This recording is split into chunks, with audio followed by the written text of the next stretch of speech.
राजस्थान विधानसभा चुनाव को लेकर आज की चर्चा में हमारे साथ है नागौर जिले के बसपा प्रभारी एवं पूर्व उपाध्यक्ष एडवोकेट सहदेव प्रसाद स्वामी, जिनसे हम बसपा की आगामी विधानसभा चुनाव की रणनीति को लेकर चर्चा करेंगे। धन्यवाद। आप इस इंटरव्यू के जरिए हमारी पार्टी की नीति और रीति को बहुजन समाज तक पहुंचाना चाहते हैं और जो भी लोग इस इंटरव्यू को सुन रहे हैं, देख रहे हैं, मेरी तरफ से भीम साथियों को, बहुजन साथियों को जय भीम। राजस्थान और नागौर जिले में आपकी पार्टी सभी सीटों पर चुनाव लड़ रही है, आपका चुनावी मुद्दा क्या है? राजस्थान पिछले समय में जिस तरीके से पिछड़ रहा है, महंगाई, बेरोजगारी, दलितों के ऊपर अत्याचार जिस तरीके से हुए हैं और जिस तरीके से पेपर लीक प्रकरण हुए हैं, बहुजन समाज के युवा साथियों के साथ अत्याचार हुआ है और बहुजन पिछड़ा है, दलित पिछड़ा है, धार्मिक अल्पसंख्यक पिछड़ा है। मूल ओबीसी की समस्याओं का समाधान पिछली सरकार नहीं कर पाई है। इन्हीं मुद्दों को लेकर के हम जनता के बीच में जाएंगे। नागौर जिले में आपकी रणनीति क्या होगी? नागौर जिले में जो राजनीतिक समीकरण लोगों के सामने आया है वो ये आया है कि एक परिवार विशेष सभी पार्टियों पे राजनीतिक कब्जा करना चाहते हैं, जिस बात को लेकर के रोष है। दूसरा मुद्दा जो राजस्थान के नागौर जिले की राजनीति को प्रभावित करेगी वो मुद्दा ये है कि खास तौर से जो मुस्लिम समुदाय के लोग हैं, मुस्लिमों को टिकट नहीं देने की होड़ दोनों पार्टियों में लगी पड़ी है। सबसे पहले भारतीय जनता पार्टी ने ये शुरुआत करी और एक वोट बैंक साधने के लिए जो बाबा साहब का संविधान है उसका हनन उन्होंने किया है। जो समानता का अधिकार है, हर व्यक्ति को वोट देने का अधिकार है, हर व्यक्ति को समानता के आधार पर आगे बढ़ने का अधिकार है। लेकिन धार्मिक आधार पर भारतीय जनता पार्टी ने मुस्लिम समुदाय के बड़े चेहरों का नाम अपने टिकट में से अपनी पार्टी के प्रत्याशी बनाने का काम जो है नहीं किया है और इसी का नतीजा ये रहा है कि फिर कांग्रेस पार्टी ने भी मुस्लिम चेहरों को अपने टिकट से हटा दिया है और परिवार विशेष को और जाति विशेष को, वर्ग विशेष को इसमें जो है इस रणनीति में शामिल किया है, जिसको लेकर के नागौर जिले के अंदर बहुत बड़ा रोष है। दूसरा मुद्दा जो नागौर जिले का रहा है वो ये रहा है कि नागौर जिले में दलित समाज के साथ अत्याचार होते हैं और जब वोट का समय आता है तो सभी दलित समाज को अपने कंधे पे उठाए फिरते हैं। अगर दलित समाज के नेता उनको यहाँ से सपोर्ट नहीं करते हैं तो दलित समाज के नेता को बाहर से ला करके अपने अपने कंधे पे उठा करके घूमते हैं और दलित समाज के वोटर को प्राप्त करने के लिए तरह तरह के हथकंडे अपनाते हैं। जबकि नागौर जिला का दलित डांगावास कांड को भूला नहीं है। मैं आपके चैनल के माध्यम से, आपके इंटरव्यू के माध्यम से मैं याद दिलाना चाहता हूं कि डांगावास के अंदर दबंग लोगों ने एक परिवार के 5-7 व्यक्तियों की हत्या कर दी, उनके मकान तोड़ दिए, दौड़ा करके उनको मारा, महिलाओं को नहीं बख्शा, बच्चों को नहीं बख्शा, ट्रैक्टर से कुचल के दलित समाज के लोगों को मारा। उस समय ना कांग्रेस पार्टी ना बीजेपी पार्टी, कोई भी दलित के साथ नहीं आया। उस समय बहुजन समाज का कार्यकर्ता दलित समाज के साथ खड़ा था। आज ऐसे दबंग रणनीति के तहत, एक षड्यंत्र के तहत दलित समाज का वोट लेना चाहता है। दलित समाज उस कांड को नहीं भूला। आप ये कहना चाहते हैं कि सिर्फ मुस्लिमों और दलितों के लिए आप कुछ करना चाहते हैं क्या? बाकी किसी भी वर्ग को लेकर आपकी कोई रणनीति नहीं है? बहुजन समाज पार्टी सर्व समाज की पार्टी है। दलित समाज पार्टी, बहुजन समाज पार्टी दलित की बात करती है, बहुजन की बात करती है, बहुसंख्यक की बात करती है, धार्मिक अल्पसंख्यक की बात करती है। बहुजन समाज पार्टी स्वर्ण जाति के गरीब लोगों की बात करती है। बहुजन समाज पार्टी महिला की बात करती है। बहुजन समाज पार्टी उस नवयुग की भी बात करती है जो रीट के जरिए, पेपर लीक के जरिए जिस तरीके से बेरोजगारों के साथ में कांग्रेस सरकार ने भ्रष्टाचार किया, जिस तरीके से धोखा किया, ठगा गया इस प्रदेश का नवयुवक, ठगा गया बेरोजगार। बड़ी फीस की राशि जो है वो परीक्षा के नाम पे युवाओं से ठग ली गई और सारे पेपर लीक हो गए। जब युवा शेर की तरफ बढ़ा, जब युवा के बेरोजगार युवाओं के माँ बाप ने अपनी जमीन को बेच करके, बेरोजगार युवाओं के माँ बाप ने जेब से पैसा खर्च करके, अपना पेट काट करके, अपनी मजदूरी के पैसे दे करके उनको ट्यूशन की फीस दी, उनको कोचिंग की फीस दी। लेकिन कांग्रेस पार्टी के नेताओं ने पेपर बेचने का काम किया, गरीब लोगों की सरकारी नौकरी बेचने का काम किया। नतीजा ये हुआ कि कोई भी गरीब आदमी जो नौकरी खरीद नहीं पाया, वो आज बेरोजगार का बेरोजगार है। और कांग्रेस के लोगों ने बड़े पैसे कमा लिए, अपनी जेबें भर ली। ये बहुजन समाज पार्टी ये मुद्दा लेकर के बेरोजगार युवाओं के बीच में जाएगी। आज आप डेगाना के दौरे पर है। डेगाना विधानसभा क्षेत्र में मूल ओबीसी महिला प्रत्याशी आपने उम्मीदवार के रूप में चुनी है, उसके बारे में आपका क्या कहना है? हमारी इधर की जो प्रत्याशी है वो महिला है और हिंदुस्तान की आधी आबादी महिला है, युवा है, युवा जोश है और युवा लोगों की समस्याएं जो है वो सही ढंग से सड़क से लेकर विधानसभा तक उठा पाए। इसलिए मूल ओबीसी की बहुजन समाज की प्रत्याशी को हमने मैदान में उतारा है। बहुजन समाज पार्टी हमेशा मूल ओबीसी की बात करती है, ओबीसी समाज की बात करती है। इसलिए हमने जो है वो इस प्रत्याशी को, बहुजन समाज के प्रत्याशी को इस चुनाव में मौका दिया है। मूल ओबीसी के लोग बहुजन समाज पार्टी को मत एवं समर्थन क्यों दे, जबकि ये माना जाता है कि ये एससी एसटी की पार्टी और दलितों की पार्टी है? बहुजन समाज पार्टी मूल रूप से बाबा साहब के सिद्धांतों पे चलने वाली पार्टी है।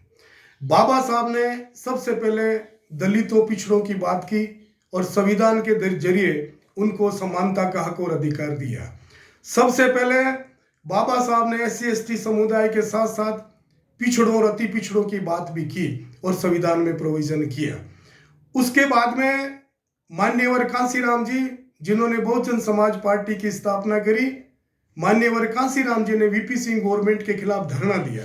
मान्यवर कांसीराम जी ने यह नारा दिया कि वीपी सिंह जी के खिलाफ नारा दिया कि आप मंडल कमीशन की रिपोर्ट लागू करो वरना कुर्सी खाली करो। मान्यवर कांसीराम जी के दबाव में, मान्यवर कांसीराम जी की इस मांग को पूरा करने के लिए वीपी सिंह सरकार ने ओबीसी को आरक्षण दिया। लेकिन राजस्थान के अंदर और खास तौर से भारतीय जनता पार्टी की सरकार ने, जो उस समय सेंटर की सरकार थी, माननीय पूर्व प्रधानमंत्री जी अटल बिहारी वाजपेयी जी ने बहुत बड़ी दबंग जाति को, राजनीतिक पहुंच वाली संपन्न जाति को राजस्थान की ओबीसी वर्ग में शामिल करके और मूल ओबीसी का आरक्षण खत्म कर दिया। आज मूल ओबीसी का आरक्षण एक जाति विशेष खा गई है और ये जो काम किया है वो भारतीय जनता पार्टी ने किया है, जिसका विरोध आरक्षण के वर्गीकरण की बात हमेशा बहुजन समाज पार्टी का कार्यकर्ता करता रहा है। नागौर में कौन से मुद्दे हैं जो आगामी चुनाव को प्रभावित करेंगे? नागौर में जातिवाद का मुद्दा हावी है। नागौर में दबंग राजनीति है। परिवार विशेष के लोग नागौर की राजनीति पे कब्जा करना चाहते हैं। उनके खिलाफ आवाज उठाने वाले लोगों को झूठे मुकदमे में फंसाया जाता है। उनके खिलाफ आवाज उठाने वाले लोगों को धमकाया जाता है और बहुजन की आवाज को नागौर जिले में दबाया जाता है। उस आवाज को उठाने का काम, उस आवाज को दबाने की जो कार्रवाई ये जो बड़ी पार्टी और बड़े परिवार कर रहे हैं, उनका सारा बन करके बहुजन समाज पार्टी राजस्थान में नहीं बल्कि नागौर जिले में अपनी बात जनता के बीच रखने के लिए ये चुनाव जो है बड़े जोर शोर से लड़ रही है। बहुजन के रूप में आप किस किस जाति के बारे में, विशेष मुद्दों के बारे में इंगित करना चाहते हैं? हम ये कहना चाहते हैं कि जैसा कि मान्यवर कांसीराम जी का कहना था कि 85% लोग जो दलित है, गरीब है, धार्मिक अल्पसंख्यक है, जो संख्या में बहुत कम है, लेकिन कुछ पूंजीपति लोग, कुछ बड़े लोग, कुछ दबंग लोग राज में आ जाते हैं, सत्ता में आ जाते हैं, जबकि मत का प्रतिशत देखा जाए तो गरीबों का मत जाता है। इसलिए हम ये कहना चाहेंगे कि जैसा कि माननीय कांसीराम जी ने कहा है कि हम अपना हक लेना चाहते हैं, हम सत्ता की चाबी अपने कब्जा में लेना चाहते हैं, हम बहुजन का राज चाहते हैं, क्योंकि जिसका वोट ज़्यादा उसका हिस्सेदारी ज़्यादा होनी चाहिए। ये सिद्धांत लेकर के मान्यवर कांसीराम जी के पद चिन्हों पे और बहन कुमारी मायावती जी के निर्देशों के अनुसार बहुजन समाज पार्टी का कार्यकर्ता राजस्थान में बहुजन का राज लेने के लिए काम कर रहा है। चुनाव को प्रभावित करने वाले अभी के चर्चित मुद्दे आपको क्या लगता है, कौन से हैं? मैंने अभी अभी चर्चा करी है कि राजस्थान को हिला के रख दिया जब दबंगों ने दलित समाज को मौत के घाट उतार दिया। आज सड़कों पे दबंग लोग दलित समाज के लोगों को वाहन चढ़ा करके उनके चिथड़े चिथड़े उतार देते हैं और कोई कांग्रेस और बीजेपी के लोग बोलने के लिए तैयार नहीं है। ऐसे मुद्दों को लेकर के बहुजन समाज पार्टी का कार्यकर्ता हर समय सड़क पर पहुंचा है और सड़क से लेकर के विधानसभा तक और बहुजन समाज पार्टी की बहन कुमारी मायावती जी संसद तक दलित समाज के लिए आवाज उठाई है। इन मुद्दों को लेकर के हम जनता के बीच में जाएंगे। कांग्रेस, भारतीय जनता पार्टी और बहुजन समाज पार्टी में मूल रूप से आपको क्या अंतर लगता है? कांग्रेस पार्टी एक परिवार विशेष की पार्टी है। भारतीय जनता पार्टी पूंजीवादी लोगों की पार्टी है जो कांग्रेस पार्टी से निकले हुए लोगों की बनाई हुई पार्टी है। बहुजन समाज पार्टी एक आम गरीब दलित वंचित और पीड़ित लोगों की पार्टी है और आम लोग मिलकर के एक बहुजन लोग मिलकर के जिस पार्टी को चलाते हैं उस पार्टी का नाम बहुजन समाज पार्टी है। आपको क्या लगता है बहुजन समाज पार्टी को बनाने के पीछे क्या उद्देश्य रहे? मान्यवर कांसीराम जी का जो मुख्य उद्देश्य ये रहा है कि बाबा साहब ने जो इशारा संसद की तरफ किया है, उनकी अंगुली आप देखते हैं, उनका स्टेचू, उनकी अंगुली संसद की तरफ है। बाबा साहब का ये इशारा था कि बहुजन समाज के लोगों इस सबसे बड़े मंदिर, इस सबसे बड़े संसद भवन पे कब्जा कर लो, हिंदुस्तान के राज पे कब्जा कर लो। और इसी बात को लेके मान्यवर कांसीराम जी ने इस पार्टी की स्थापना की। लोग बहुजन समाज पार्टी यानी बसपा को वोट क्यों दे, जबकि पिछली बार 6 विधायक आपकी पार्टी को छोड़कर कांग्रेस में शामिल हो गए थे? ये निंदनीय काम कांग्रेस पार्टी ने बहुजन समाज के इस मिशन को दबाने के लिए किया है। और बहुजन समाज पार्टी के बारे में हमेशा ये राय रहती है कि मंच पे बैठा हुआ नेता बिक सकता है, लेकिन बहुजन समाज पार्टी का लिया हुआ झंडा नीला झंडा लिए हुए कार्यकर्ता कभी नहीं बिकता। नेता बिक गए हैं, वो कभी एमएलए नहीं बनेंगे, लेकिन बहुजन समाज पार्टी का कार्यकर्ता नीला झंडा लेकर के राजस्थान की गली गली में पहुंच गया है और हम उससे ज्यादा एमएलए जो है आज राजस्थान के अंदर बनाने की स्थिति में है। कुछ पार्टियां जो दलितों की पार्टियां हैं और समाज के कई मूल ओबीसी और दलित निर्दलीय के रूप में सामने आए हैं, उनके बारे में आपका क्या कहना है? ये बड़ी पार्टियों की साजिश है। बहुजन समाज पार्टी के वोट को काटने के लिए जाति के लोगों को, दलित लोगों को निर्दलीय के रूप में आगे किया जाता है और बड़े लोग उनको आर्थिक सहायता दे करके और नीले झंडे लेकर के और मैदान में उतार देते हैं। ये अंदेशा मान्यवर कांसीराम जी को था। मान्यवर कांसीराम जी ने ये कहा था कि मेरे मरने के बाद बहुत से लोग मेरे नाम से नीले झंडे लेकर के आप लोगों के बीच में आएंगे, लेकिन मान्यवर कांसीराम जी ने कहा था कि आपका झंडा वो है, आपका नीला झंडा वो है बहुजन समाज के लोगों जिस पे हाथी का निशान हो। आज भारत का युवा कांग्रेस और भारतीय जनता पार्टी से ज्यादा जुड़ना चाहता है, जबकि बहुजन समाज पार्टी से इतना दूर है। उन युवाओं को आप कैसे प्रभावित करके अपनी पार्टी के बारे में जागरूक करेंगे? ये मीडिया में बताया जाता है, ये जो खरीदा हुआ मीडिया उसमें बताया जाता है कि बहुजन समाज पार्टी से युवा दूर है। हमारे आकाश आनंद जी जो युवा नेता है और उनके नेतृत्व के अंदर देश भर के अंदर देश का युवा सबसे ज्यादा, देश के अंदर जय भीम बोलने वाला कोई व्यक्ति है तो देश का युवा है। बहुजन समाज पार्टी का प्रभाव आज के दौर में कम देखा जाता है सभी समाज के वर्गों में, उनके बारे में आपका क्या कहना है? कौन से दौर के बाद ये शुरुआत हुई? बहुजन समाज पार्टी एक पार्टी के साथ साथ मिशन है। बहुजन समाज पार्टी के लोग फील्ड में काम करते हैं। बहुजन समाज पार्टी के लोग बहुजन को जगाने का काम करते हैं। बहुजन समाज पार्टी के लोग गले और मोहल्ले में बहुजन को जगाने का काम करते हैं। ये नहीं कहा जा सकता कि बहुजन समाज पार्टी का कोई प्रभाव युवाओं में कम हुआ है, क्योंकि बहुजन समाज पार्टी जो है वो हिंदुस्तान की सबसे बड़ी पार्टी है। बहुजन समाज पार्टी कोने कोने में फैली हुई पार्टी है। आज बेन कुमारी मायावती जी जो है वो बहुजन समाज पार्टी की सबसे बड़ी नेता है। आप कहते हैं मूल ओबीसी यानी अन्य पिछड़ा वर्ग, दलित और आम नागरिकों की ये पार्टी है, जबकि धरातल पर यही मूल ओबीसी आपसे कटा हुआ महसूस करते हैं, आपसे अलग थलग महसूस करते हैं, आपको अलग नजरों से देखते हैं बाकी पार्टी की बजाय।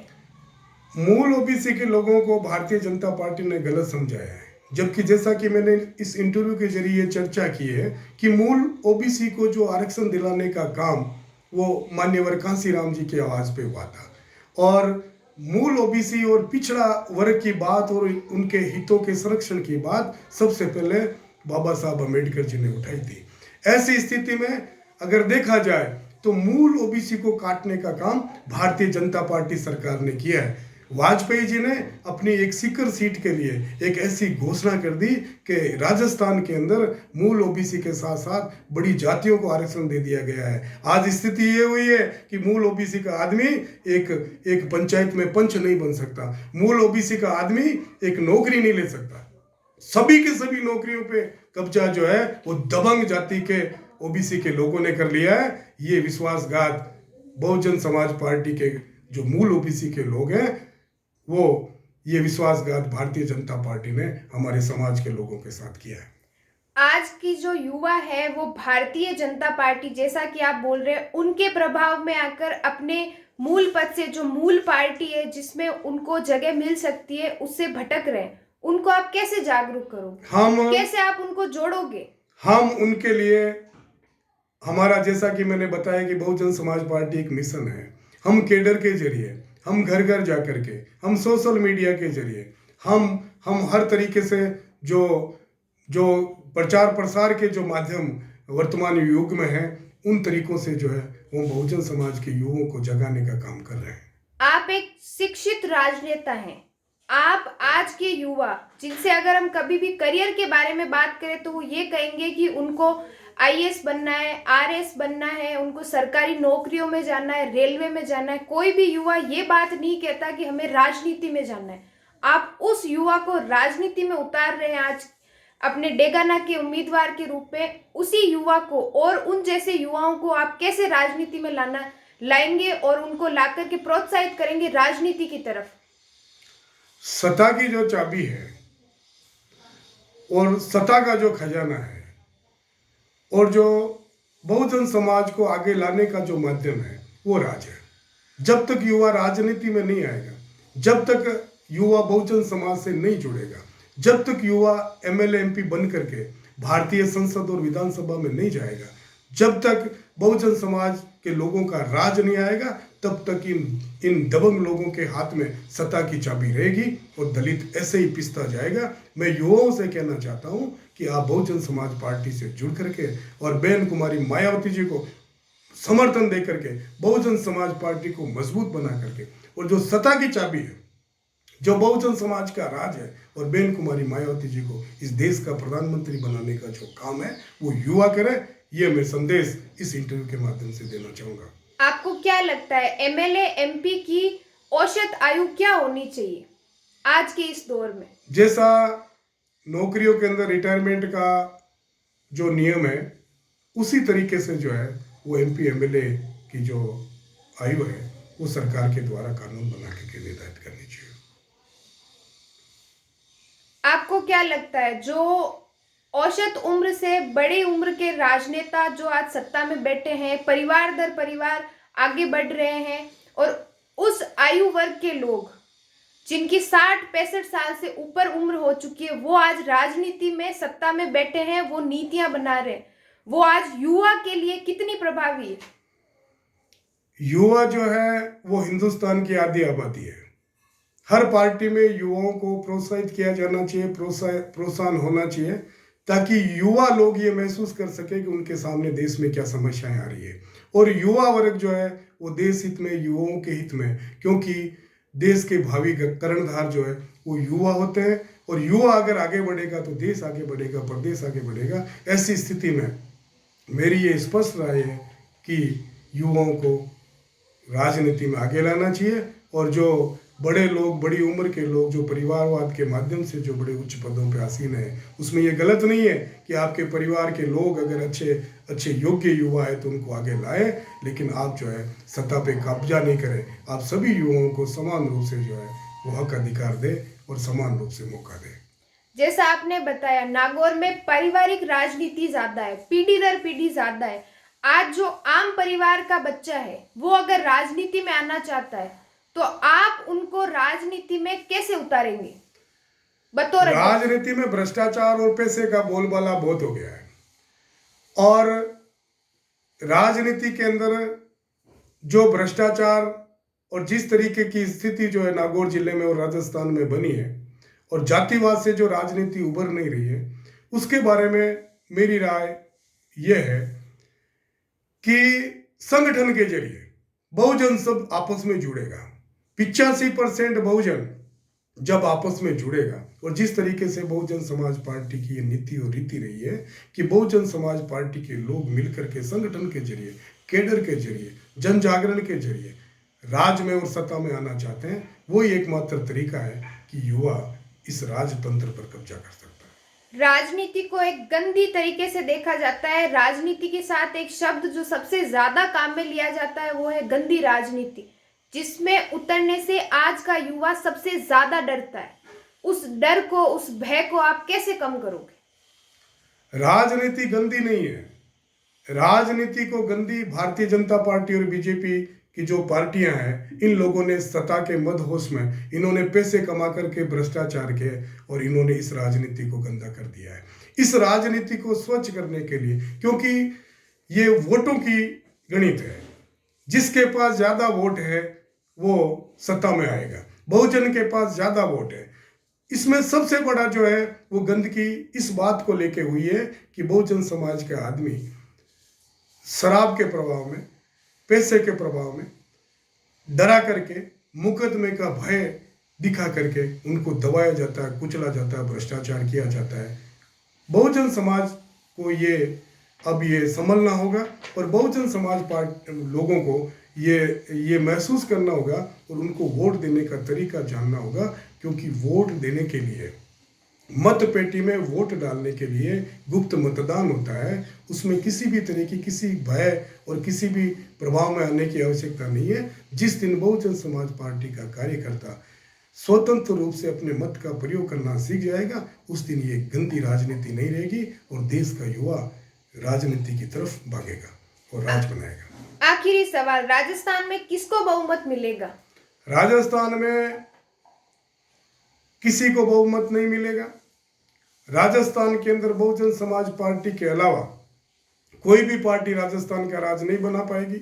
बहुजन समाज पार्टी सत्ता की चाबी अपने पास रखेगी, और बहुजन समाज पार्टी के सहयोग से राजस्थान की सरकार बनेगी, और इस बार जो है वो सत्ता का स्वाद बहुजन समाज पार्टी के लोग लेंगे, और सत्ता में बैठ करके बहुजन नेता बहुजन समाज के हितों की बात करेंगे, बहुजन समाज और पीड़ित समाज के कल्याण की बात करेंगे, और कल्याणकारी सरकार बनाएंगे। ये मेरा दावा है। धन्यवाद।